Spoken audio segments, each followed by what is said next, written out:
Reda Belladj, bonjour, porte-parole du syndicat SGP Police. Gérald Darmanin était donc sur place ce matin. Lui, il a dit il n'y a jamais eu autant de policiers, de gendarmes, de magistrats à Marseille mobilisés. Alors comment expliquer ces nouveaux drames ? Les collègues d'unité de voie publique sont débordés.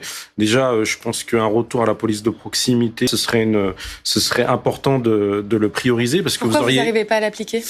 Parce qu'en fait, c'est l'aspect missionnel. C'est-à-dire qu'on vit par rapport aux médias. C'est-à-dire que le policier, malheureusement, devient le pion de la médiatisation du fait divers.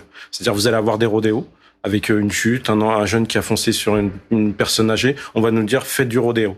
Mais le problème c'est que on peut pas tout faire. Vous voulez dire qu'on vous donne des missions en fonction de l'actualité ? Exactement. Et que vous n'avez pas le temps de faire du long cours ? Exactement. Attention aussi à l'emploi et où on va récupérer ces collègues-là, parce que je suis porte-parole pour préciser de l'Île-de-France au niveau de l'unité SGP, c'est que on récupère ces effectifs à la préfecture de police.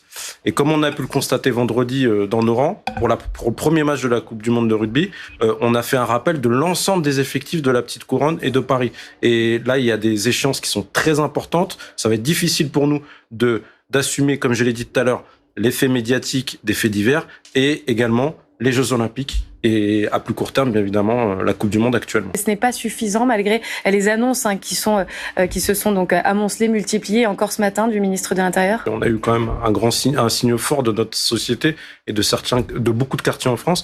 Les émeutes, elles nous ont montré le niveau de violence, en fait. C'est que ces 30 dernières années, la violence, elle augmente de plus en plus. L'impunité augmente de plus en plus.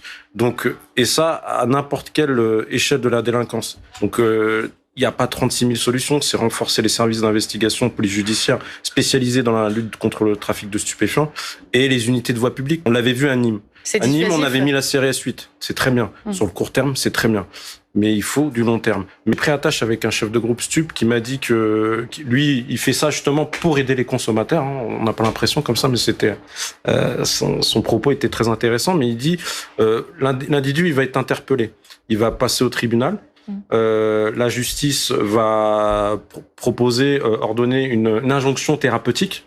Donc l'individu va faire son injonction thérapeutique, mais après derrière il y a absolument aucun suivi. Et si on tape les consommateurs au portefeuille, est-ce que ça va pas leur faire réfléchir alors ? Non, parce que vous aurez le gramme de cocaïne aujourd'hui doit être entre 50 et 80 euros. Donc ça empêche pas le consommateur de l'acheter malgré la crise. La problématique c'est surtout au niveau de la justice, il faut que les individus qui est interpellé pour trafic de stupes prennent les 5 ans.